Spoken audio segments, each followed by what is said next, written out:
whiz test of the National Emergency Alert System.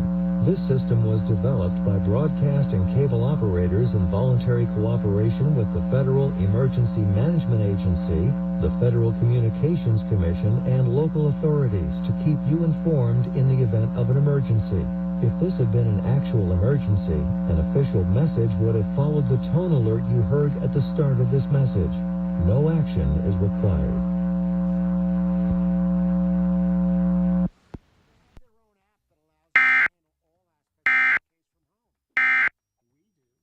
Developed artificial intelligence to